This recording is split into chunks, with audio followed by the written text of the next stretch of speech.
السلام عليكم ورحمة الله وبركاته. إن الحمد لله وحده والصلاة والسلام على من لا نبي بعده وعلى آله وأصحابه ومن تبعهم بإحسان إلى يوم الدين. أما بعد، فأعوذ بالله من الشيطان الرجيم. بسم الله الرحمن الرحيم. وما آتاكم الرسول فخذوه وما نهاكم عنه فانتهوا. عن عائشة رضي الله تعالى عنها قالت: قال رسول الله صلى الله عليه وسلم: من أحدث في أمرنا هذا ما ليس منه فهو رد. متفق عليه. আলহামদুলিল্লাহ, সমস্ত প্রশংসা, যাবতীয় গুণগান মহান আল্লাহ সুবহানাহু ওয়া তাআলার জন্য, যার অপার অনুগ্রহে এবং অশেষ মেহেরবানিতে এমন একটি সুন্দর সুশৃঙ্খল পরিবেশে সমবেত হতে পেরেছি দিনের কিছু জ্ঞান আহরণ করার জন্য, দিনের কিছু কথা শ্রবণ করার জন্য। আল্লাহ রাব্বুল আলামিন আমাদেরকে সত্য সঠিক কথাগুলো বলার এবং সে অনুযায়ী বক্তা এবং শ্রোতা সবাইকে আমল করার তৌফিক দান করুন, আমিন। অতঃপর অসংখ্য অগণিত অজস্র সালাত ও সালাম, শান্তি ধারা বর্ষিত হোক আমাদের প্রিয় নবী, বিশ্ব নবী, সর্বশেষ ও সর্বশ্রেষ্ঠ নবী, নবী মুহাম্মদুর রাসূলুল্লাহ সাল্লাল্লাহু আলাইহি ওয়াসাল্লামের প্রতি।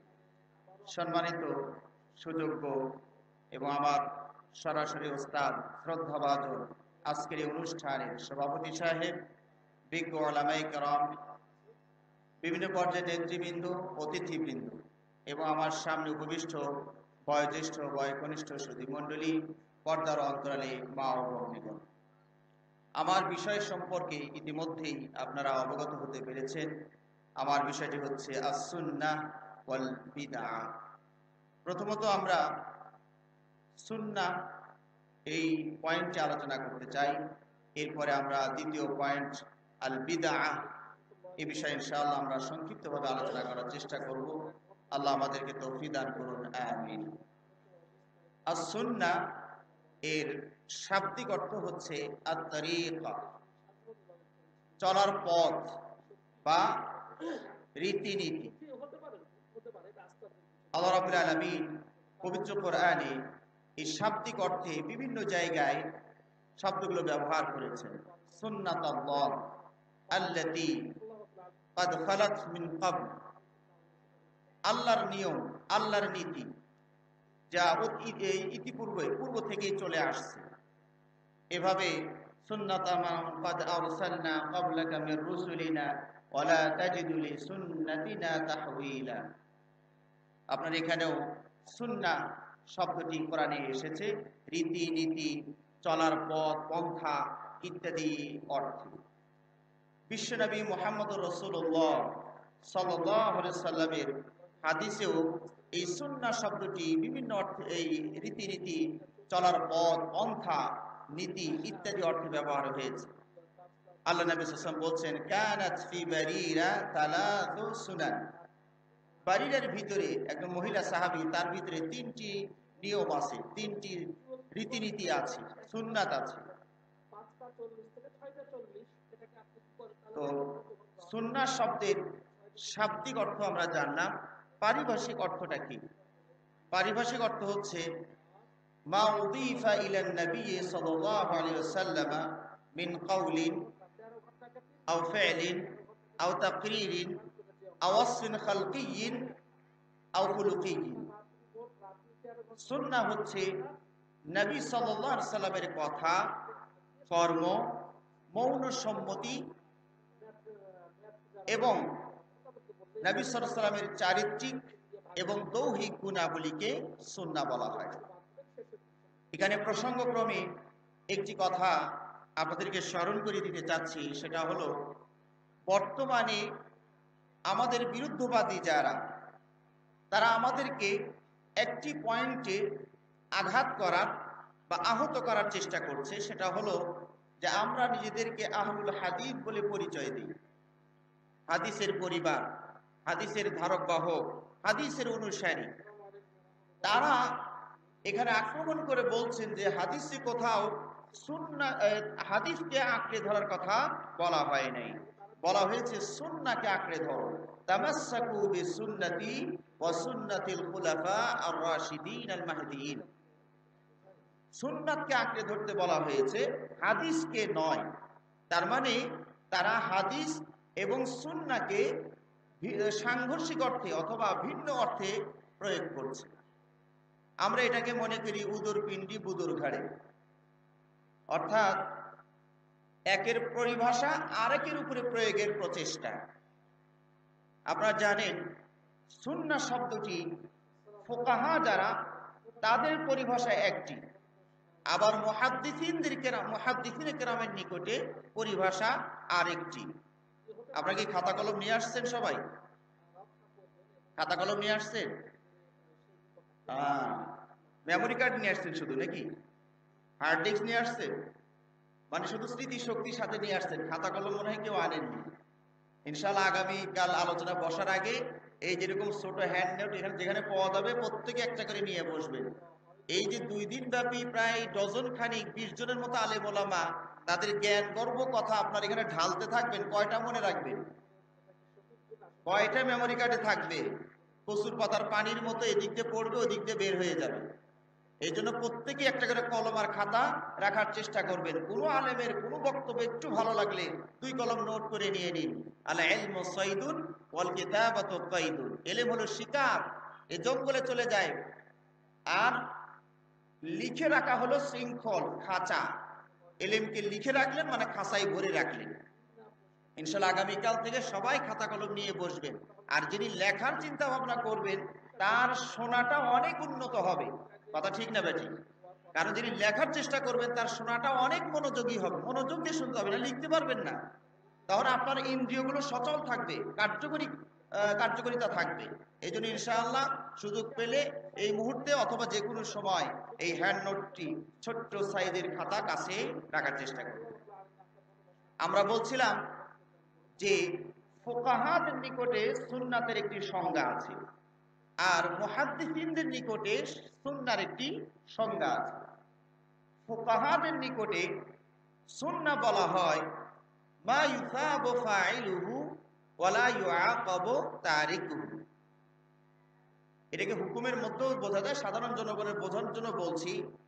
অথবা যেটাকে বলা হয় মা আমারা বিহি শারিউ লা আলা ওয়াজহিল ইস্তি'লা, মা আমারা বিহি শারিউ লা আলা ওয়াজহিল ইস্তি'লা, অর্থাৎ যেটা কঠিনভাবে মারাত্মকভাবে আদেশ করেন নাই, যে কাজটা করলে সওয়াব হবে, না করলে গুনাহ হবে না। তাহলে সুন্নাহ কাকে বলা হয়? ফুকাহাদের নিকটে সুন্নাহ হলো যে কাজটি করলে সওয়াব পাবেন, না করলে গুনাহ হবে না। এটা হচ্ছে ফুকাহাদের নিকটে সংজ্ঞা। আর মুহাদ্দিসিনদের নিকটে সুন্নাহ বলা হয় ওটাই যেটাকে হাদিস বলা হয়। অর্থাৎ মুহাদ্দিসিনে কেরামের নিকটে সুন্নাহ আর হাদিসের ভিতরে কোনো পার্থক্য নাই। আর হাদিসের যেটা সংজ্ঞা মা উযীফা ইলান নবী সাল্লাল্লাহু আলাইহি ওয়াসাল্লাম মিন কাউলিন আও ফি'লিন আও তাকরীরিন আও ওয়াসফিন খালকিয়্যিন আও খুলুকিয়্যিন, নবী সাল্লাল্লাহু আলাইহি ওয়াসাল্লামের কথা, কর্ম, মৌন সম্মতি, স্বীকৃতি, সমর্থন এবং চারিত্রিক এবং দৌহিক গুণাবলীকে সুন্নাহ বলা হয়। তাহলে ফুকাহাদের পরিভাষা একটি, মুহাদ্দিসিনদের পরিভাষা আরেকটি। আল্লাহর নবী সাল্লাল্লাহু আলাইহি ওয়াসাল্লামের কথা, কর্ম সব কিছুকে কি বলা হয়? হাদিস বলা হয়। তথা ফুকাহাদের সুন্নাতের কল্পনাই করা যাবে না মুহাদ্দিসিনদের সুন্নাহ বা হাদিস ছাড়া। কোরআন, হাদিস, সুন্নাহ ছাড়া ফুকাহাদের আপনার সুন্নাতের কল্পনাই করা যাবে না। সুতরাং যে হাদিসে বলা হয়েছে তামাসসাকু বিসুন্নতি, আমার সুন্নাহকে আঁকড়ে ধরো, তার মানেই আমার হাদিসকে আঁকড়ে ধরো।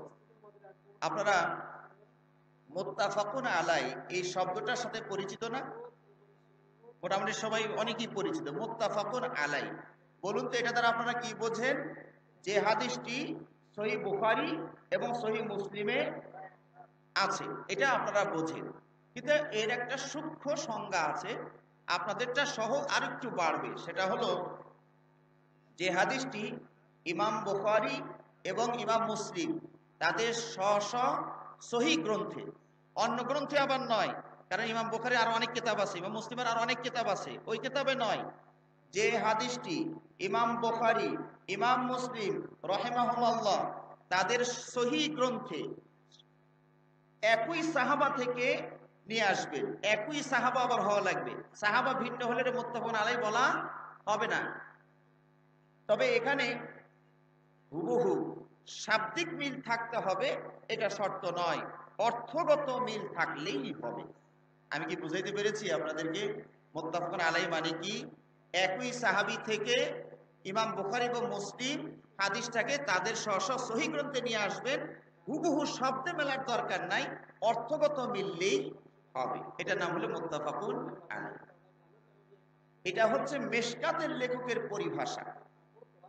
কিন্তু মুনতাকাল আখবার আরেকটি হাদিসের গ্রন্থ আছে, সেই লেখক যদি মুত্তাফাকুন আলাইহি বলেন তাহলে কি অর্থ হবে? তাহলে অর্থ হবে আরেকটা, সেটা হলো ইমাম আহমদ বিন হাম্বল, ইমাম বুখারী রাহিমাহুল্লাহ, ইমাম মুসলিম, এই তিনজন যদি কোনো হাদিসের প্রতি ঐক্যমত পোষণ করেন তাহলে ওই হাদিসটাকে তার কিতাবে মুত্তাফাকুন আলাইহি বলবেন। আমার কথা কি আপনারা বুঝতে পেরেছেন? তাহলে মুত্তাফাকুন আলাইহি শব্দটা দুইজনের পরিভাষা, একটা হলো মিশকাতুল মাসাবিহ, এই গ্রন্থের লেখক শব্দটা ব্যবহার করেন, আর মুনতাকাল আখবার তিনিও ওই শব্দটা তার গ্রন্থে ব্যবহার করেন। মিশকাতের লেখক যখন বলবেন তখন কয় ইমাম উদ্দেশ্য হবে? বলুন, কয় ইমাম উদ্দেশ্য হবে? আর মুনতাকাল আখবার যদি এই মুত্তাফাকুন আলাইহিটা ব্যবহার করেন তাহলে কয় ইমাম উদ্দেশ্য হবে? এখন একজনের সংজ্ঞা আরেকজনের ঘাড়ে চাপানো যাবে না, যার যার কিতাবে তার অর্থ আলাদা আলাদা বুঝবেন। সুতরাং আমি যে কথাটা আপনাদের বলতে চাচ্ছি, ফুকাহাদের নিকটে সুন্নাহ এক জিনিস, হাদিস আর এক জিনিস। ফুকাহাদের নিকটে সুন্নাহ এক জিনিস, হাদিস আর এক জিনিস। আর মুহাদ্দিসিনদের নিকটে সুন্নাহ আর হাদিস একই জিনিস। আমার কথা কি আপনারা বুঝতে পেরেছেন? আল্লাহ আমাদেরকে বোঝার তৌফিক দান করুন বলে আমিন। এই সুন্নাহ এর মর্যাদা মান কত বেশি, কোরআনের পরপরই এর মর্যাদা এবং স্থান, এটা হচ্ছে মর্যাদার দিক থেকে। কিন্তু বিধি বিধানের ক্ষেত্রে কোরআন এবং সুন্নাহ পাশাপাশি থাকবে, আগে আর পরে নয়। আমার কথাটা আপনারা খেয়াল করবেন। মর্যাদা এবং সম্মানের দিক থেকে কোরআন উপরে, হাদিসটা নিচে থাকবে। কিন্তু যখন বিধিবিধান মাসলা মাসালে বের করবেন তখন কোরআন আর হাদিস পাশাপাশি থাকবে। কোন বিধান কোরআনে পেয়ে গেলেন আর সিদ্ধান্ত দিয়ে দিবেন তাহলে ভুল হয়ে যাবে, অনেক ক্ষেত্রে ভুল হয়ে যাবে। যেমন কোরআনে আল্লাহ রাব্বুল আলামিন বলেছেন যে আয-যানিয়াতু ওয়াজ-যানি ফাজলিদু কুল্লা ওয়াহিদিন মিনহুমা মিয়াতা জালদা, ব্যভিচার নরনারীকে 100টা করে ডোরা মারো, এটা কোরআনের কথা। এখন যদি কেউ কোরআন দিয়ে ফয়সালা করবে, হাদিস মানবে না, অথবা হাদিস পরে আসবে, কোরআনে যদি পাওয়া যায় তাহলে হাদিসে আসবে না, তাহলে কি সমস্যাটা হচ্ছে দেখুন। তাহলে নরনারী যদি ব্যভিচার করে কি করতে হবে? 100টা ডোরা মারতে হবে। এটা কার কথা? কোরআনের কথা। কিন্তু হাদিস এখানে বলেছে বিবাহিত না অবিবাহিত, এর মাঝে আবার পার্থক্য করতে হবে, সেটা হাদিসে বলেছে। তাহলে এই জাতীয় কোনো সমস্যা আপনার আদালতে, আপনি বিচারপতি, আপনার সামনে এসে গেলে শুধু কোরআন দিয়ে ফয়সালা দিয়ে দিবেন, আপনি পথভ্রষ্ট হতে সময় লাগবে না।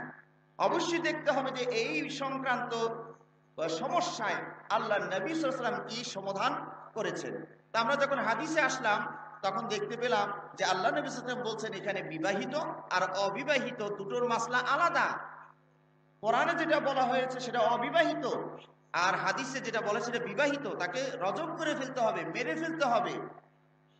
আর কোরআনে অবিবাহিত শাস্তিটাও পর্যাপ্ত নয়, আরেকটু যোগ করতে হবে, সেটা হলো তাগরিব আম, যে অবিবাহিত নারী এই ধরনের সমস্যা করবে তার শুধু 100 ডোরাই যথেষ্ট নয়।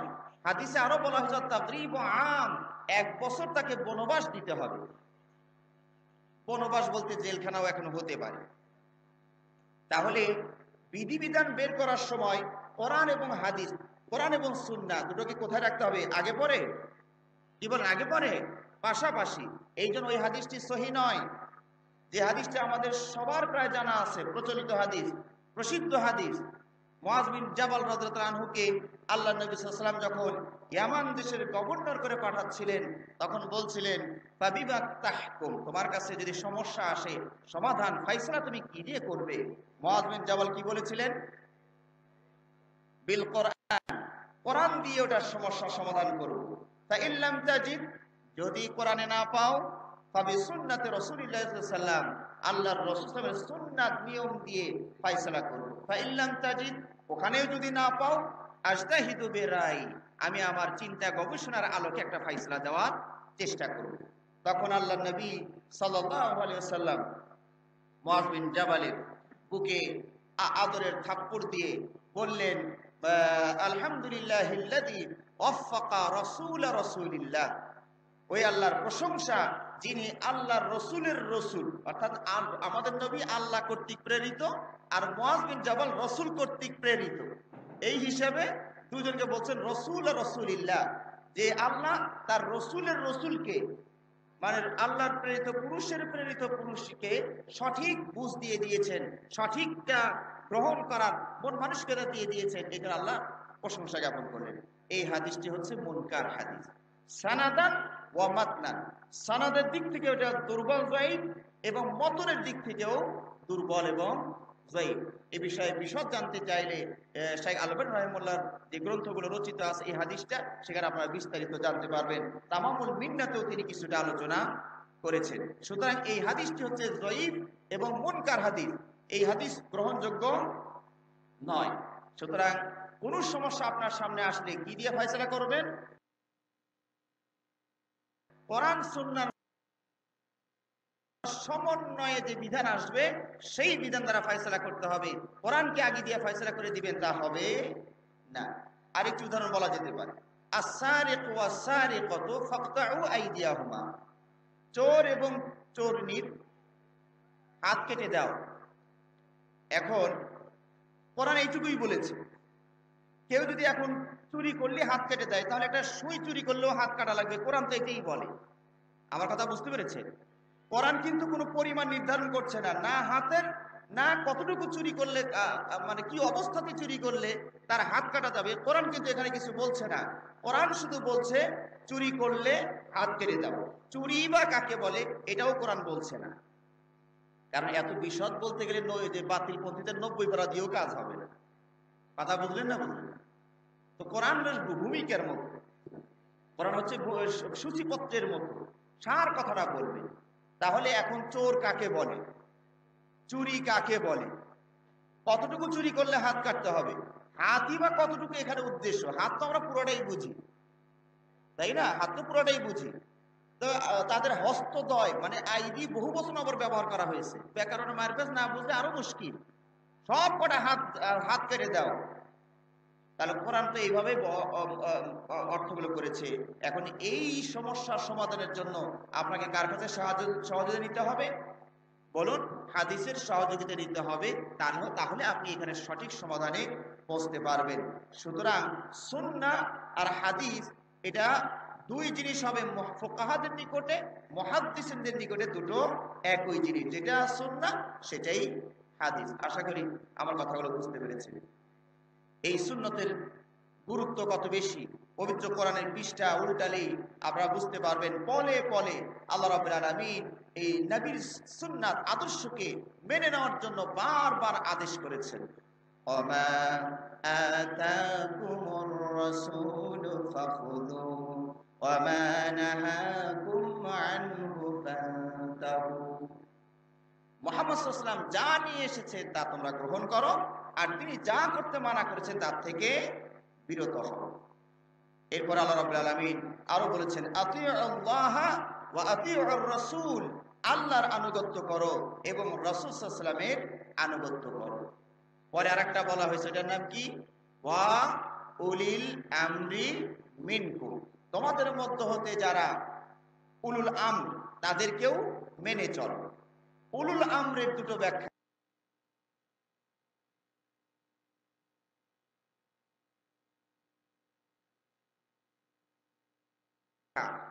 সাহাবী আব্দুল্লাহ বিন আব্বাস একটা করেছেন, সাহাবী আবু হুরায়রা রাদিয়াল্লাহু তাআলা আনহু আরেকটা করেছেন। তো কার কোনটা কথা এই মুহূর্তে পুরোপুরি স্মরণে নাই, তবে এইটুকু মনে আছে একজন বলেছেন এর দ্বারা ওলামা ফুকাহা উদ্দেশ্য, ওলামা এবং ফুকাহা উদ্দেশ্য, ওলামা এবং ফুকাহাদেরকেও মানতে হবে। আরেকজন অর্থ করেছেন আল হুকামা ওয়ার রুআসা, শাসক গোষ্ঠীকে মানতে হবে। শাসক গোষ্ঠীকে কখন মানবেন? যতক্ষণ তারা কোরআন এবং সুন্নাহ অনুযায়ী ফয়সালা করবে। আমার কথা বুঝে আসছে? এই তৃতীয়টা মানার জন্য শর্তহীন নয়, এটা শর্তযুক্ত। তৃতীয়টা ওলামা হোক আর ফুকাহা হোক অথবা হুক্কাম শাসক গোষ্ঠী হোক, যেই হন না কেন, এই তৃতীয়টা মানার ক্ষেত্রে অবশ্যই আপনাদেরকে কি করতে হবে? নীতি অবলম্বন করতে হবে। আগের দুটোর যেন খেলাফ না হয়, বিরোধী না হয়, কোরআন এবং সুন্নাহর যেন বিরোধী না হয়। আমার কথা কি বুঝতে পেরেছেন আপনারা? মানে তৃতীয়টা মানার জন্য শর্ত হলো কি, আগের দুইজনের কাউকে যেন ওভারটেক করা না। এরপর আল্লাহ রাব্বুল আলামিন কি বলছেন? ফাইন তানাযাতুম ফি শাইইন ফারুদ্দুহু ইলাল্লাহি ওয়ার রাসূল। এই তৃতীয়টা মানতে গিয়া যদি তোমাদের মাঝে দলাদলি কোন্দল সমস্যা দেখা দেয়, তাহলে তৃতীয়টাকে বর্জন করে ওই আগের যে দুজন আল্লাহ এবং তার রাসূলের দিকেই ফিরে আসে। সুবহানাল্লাহি ওয়া বিহামদিহি, সুবহানাল্লাহিল আযীম। আল্লামা সফিউর রহমান মুবারকপুরী এই আয়াতের তাফসিরে বলছেন যে সব সমস্যার সমাধান কোরআন সুন্নাতেই আছে। সব সমস্যার সমাধান কোরআন সুন্নাতেই আছে। তাই যদি না হবে, তাহলে আল্লাহ রাব্বুল আলামিন কেন তৃতীয়টা মানতে যদি সমস্যা হয়, তাহলে কোন ওই কোরআন আর সুন্নাহর দিকে ফেরত দিতে বললেন না? বললেন না? আমার কথা আপনারা শুনছেন? তৃতীয়টা মানতে গিয়ে যদি সমস্যা হয়, তাহলে কোথায় ফেরত যেতে বললেন? আগের দুইজন কোরআন সুন্নাহ আল্লাহ এবং তার রাসূলের দিকে ফেরত যেতে বললেন। তার মানে সমস্যার সমাধান ওখানে আছে না নাই? যদি নাই থাকবে তো এখান থেকে ফেরত দিয়ে আবার রাস্তা ঘুরে ওখানে দিতে বললেন কেন? তার মানে ওখানেই সমস্যার সমাধান আছে। তো এই আয়াতেও সুস্পষ্ট প্রমাণিত হয় আল্লাহর নবী সাল্লাল্লাহু আলাইহি ওয়াসাল্লামকে মানতে হবে এবং তার সুন্নাহকে মানতে হবে। আল্লাহ রাব্বুল আলামিন বলেছেন, লাকাদ কানা লাকুম ফি রাসূলিল্লাহি উসওয়াতুন হাসানাহ। তোমাদের জন্য উত্তম আদর্শ কার ভিতরে রয়েছে? নবী মুহাম্মদুর রাসূলুল্লাহ সাল্লাল্লাহু আলাইহি সাল্লামের ভিতরে রয়েছে। আল্লাহ রাব্বুল আলামিন আরো বলেছেন, কুল ইন কুনতুম তুহিব্বুনাল্লাহ ফাত্তাবিউনি ইউহিব্বুকুমুল্লাহ। তোমরা যদি আল্লাহকে ভালোবাসো, তাহলে কাকে অনুসরণ করতে হবে? আমি নবী মুহাম্মদুর রাসূলুল্লাহ সাল্লাল্লাহু আলাইহি ওয়াসাল্লামের অনুসরণ করতে হবে। তাহলে লাভ কি হবে? নগদ নগদ লাভ। আল্লাহ আপনাকে ভালোবাসবেন এবং আপনার গুনাহগুলোকে আল্লাহ মাফ করে দিবেন। সুবহানাল্লাহ। পৃথিবীর কোন নেতার ব্যাপারে, ইমামের ব্যাপারে কি এই কথা বলা হয়েছে যে তাকে অনুসরণ করলে আল্লাহ ভালোবাসবেন এবং তাকে অনুসরণ করলে আল্লাহ গুনাহ খাতা মাফ করে দিবেন? এটা শুধু একজন ইমামের ব্যাপারে বলা হয়েছে, তার নাম কি? নবী মুহাম্মদ রাসূলুল্লাহ সাল্লাল্লাহু আলাইহি সাল্লামের ব্যাপারে। সর্বক্ষেত্রে আল্লাহ নবী সাল্লাল্লাহু আলাইহি সাল্লামকে বিচারক হিসাবে নির্ণয় করতে হবে, ফয়সালা দানকারী হিসাবে নির্ণয় করতে হবে। আল্লাহ রাব্বুল আলামিন পবিত্র কোরআনে বলছেন, ফালা রাব্বিকা লা ইউমিনুন হাত্তা ইউহাক্কিমুকা ফীমা শাজারা বাইনাহুম ثم لا يجدوا في أنفسهم حرجا مما قضيت ويسلموا تسليما। আল্লাহ রাব্বুল বলছেন, না না না না না, কোশ্চিন কালেও না, আপনার রবের কসম, তারা মুমিন হতে পারবে না যতক্ষণ না তাদের ভিতরে মাসলা মাসাইল নিয়ে যত রকমের সমস্যা দেখা দিবে, সব সমস্যার সমাধানকারী আপনাকে নিযুক্ত না করবে। ফয়সালা দানকারী আপনাকেই করতে হবে। এর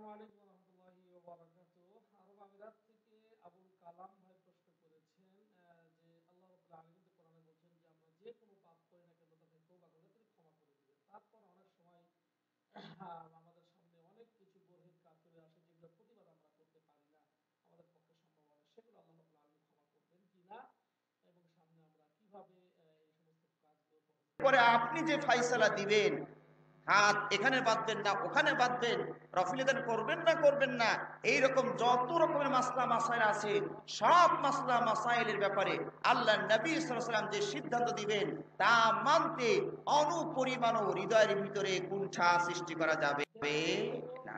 অসংকোচে মেনে নিতে হবে, শিরোধার্য করে মেনে নিতে হবে, ওয়ায়ুসাল্লিমু তাসলিমা, পুরোপুরি সারেন্ডার আর আত্মসমর্পণ করতে হবে। এর পিছনে শানের উরুদ আছে, এই বিষয়টা জানলে আপনাদের কাছে হাদিসটা আরো পরিষ্কার হবে। একজন আনসারী আর জাবের রাদিয়াল্লাহু আনহুর মাঝে ক্ষেতের পানি দেওয়া নেওয়া নিয়ে একটু গন্ডগোল হয়েছে। সালাত পড়া নিয়ে না ক্ষেতের পানি দেওয়া নিয়ে? আমার কথা শুনছেন আপনারা? ক্ষেতের পানি নেওয়া দেওয়া, তার মানে উপর থেকে ঝর্ণা আসে, জাবের রাদিয়াল্লাহু আনহুর জমিটা উপরে, আনসারের জমিটা নিচে।